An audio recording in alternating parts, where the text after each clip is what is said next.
after several years of anticipation, I finally got to sit down and watch a movie that needs no introduction. A movie that has been so hyped up and so talked about that there really was no need to even market the thing. Let's finally talk about Deadpool and Wolverine. Let's go! Let's go.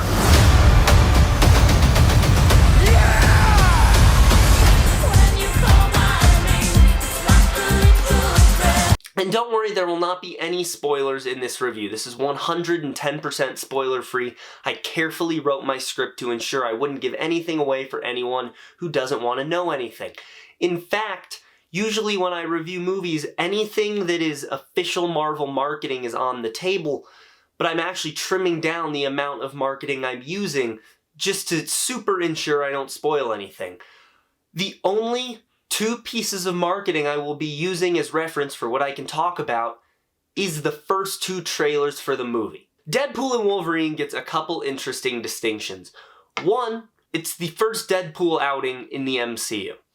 Two, it's the only MCU film this year, which is really cool. And number three, it is the return of Hugh Jackman as the Wolverine. We all know Ryan Reynolds is great as Deadpool. This is the character he was born to play, and this is certainly his best performance as Deadpool. He also gets a lot more heartfelt stuff to do in this one.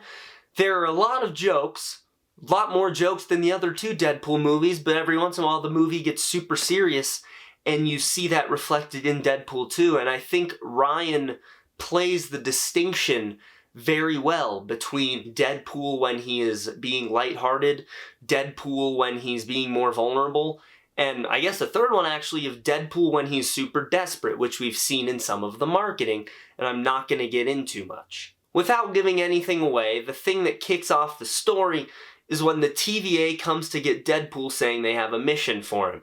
And because of various things that occurred in the Fox universe, Deadpool now has to save his world, which he himself says is only 9 people, but to him that is the entire world, and that's really good emotional storytelling. But we all know why you're here.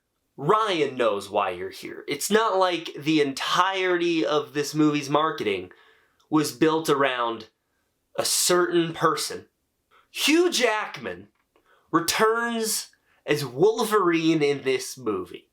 In terms of performance, I would say this is his second best. Nothing will top Logan. And I've seen a lot of reviews saying this is his best performance as Wolverine. Do those people not remember how good he was in Logan? But the Logan that he gets to play in this movie is very different from the Logan he's played before. And Hugh has actually said that's part of the reason he came back is because he wanted to do something with this character he didn't get to do in the previous 24 years of playing this character.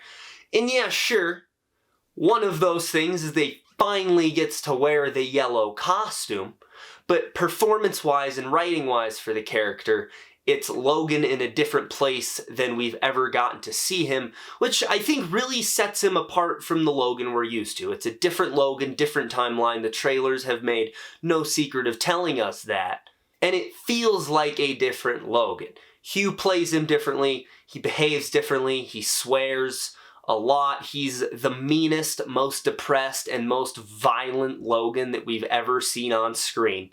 But he gets to add a really deep and powerful level of vulnerability to the character that got me in the feels in most of his scenes. A lot of his scenes with Deadpool are funny, but every once in a while the switch will flip and you'll see more of Logan's actual internal struggle.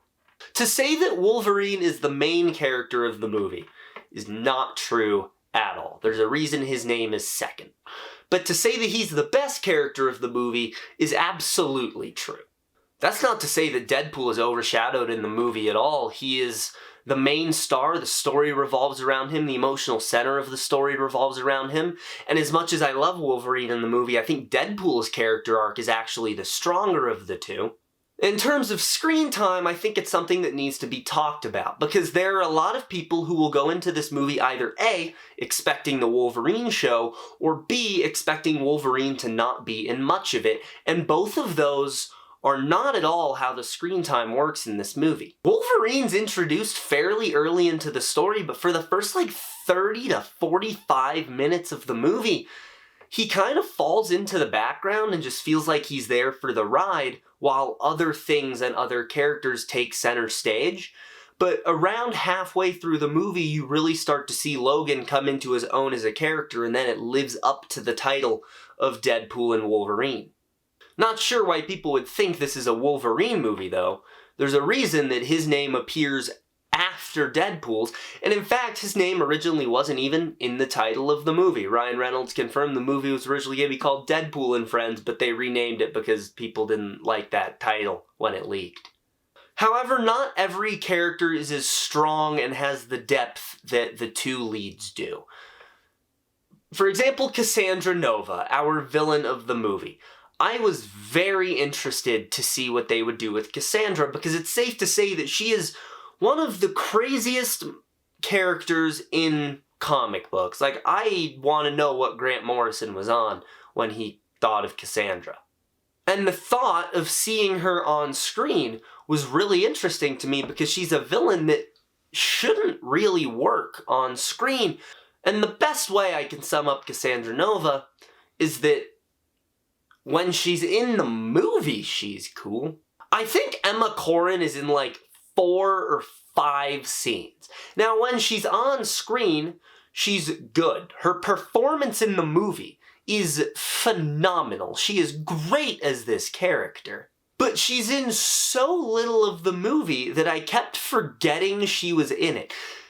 Honestly, I think the reason Cassandra's barely in the marketing is because she's barely in the movie. And I think her evil plan could have been more fleshed out. I understand the plan. I understand how she's going to accomplish it. I understand why she's going to accomplish it, but that why feels very underbaked and one note. If she was in more of the movie, it probably would have worked more, but in her first scene, she feels very intimidating, and towards the end of the movie, she just feels more like a final boss. She loses all of that energy that she had. Now, while Cassandra had too little screen time, I was actually surprised by how much screen time the TVA had. I was under the impression that the TVA would only be in a couple minutes of the movie to kick off Deadpool's quest, but no, they actually have more to do in the movie. The TVA and Agent Paradox, played by Matthew McFadden. The TVA has legitimate goals and motives, and there's a reason that they're in this story. There's a reason they have to send Deadpool on the quest. And the TVA as a whole kind of feels like its own character in the movie. I was really surprised with the role that they gave the Time Variance Authority, of all things. Hell, the TVA is more fleshed out than the film's main villain. Moving on to the humor, and this is one of the pillars of every Deadpool movie. Now, not only do I think Deadpool and Wolverine is the funniest Deadpool movie, I think it might also be the funniest MCU film. It's insane how many jokes there are in this movie, and it's equally as insane how many of them land and don't ruin the scene that they're in. In addition, this is probably the most offensive Deadpool movie. Definitely the most vulgar Deadpool movie. There were a couple jokes where my jaw was sitting comfortably on the floor, and I would like to remind you that this is the one that was made by Disney. There are a lot of jokes in this movie that are at the expense of the actors playing those characters. There is one joke at the expense of the people who complain every time a Marvel project doesn't feature a straight white guy as the lead. There are multiple jokes that are directly making fun of the quality of recent Marvel projects, and at some point in the film, I thought I had seen the line, but no, they kept going and never once dialed it back.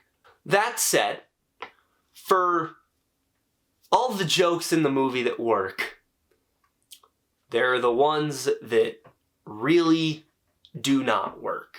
And I commend this movie for how well it was able to have a dark tone and maintain the underlying ideas of that dark tone while being the funniest thing I've ever seen in my life.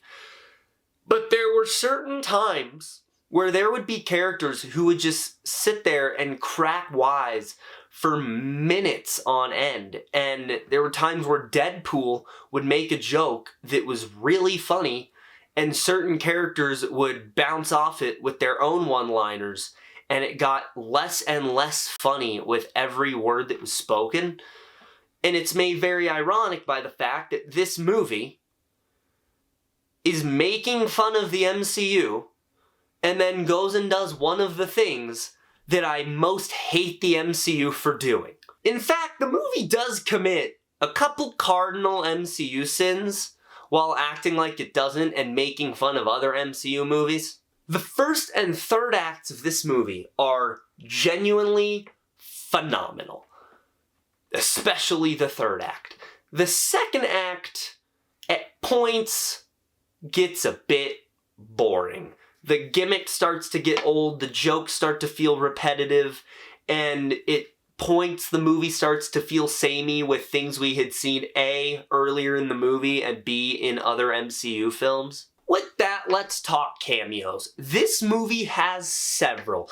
Now, first, of the multiverse movies they've done, being Multiverse of Madness, No Way Home, I guess you can count Quantumania, and this is the best of that bunch. This film has a gratuitous number of cameos, something that Deadpool even mentions as a thing that the MCU likes to do. Now, some of these cameos can't even be considered cameos, because when those characters show up, they have beginnings, middles, and ends, and they actually kind of have a purpose for being there.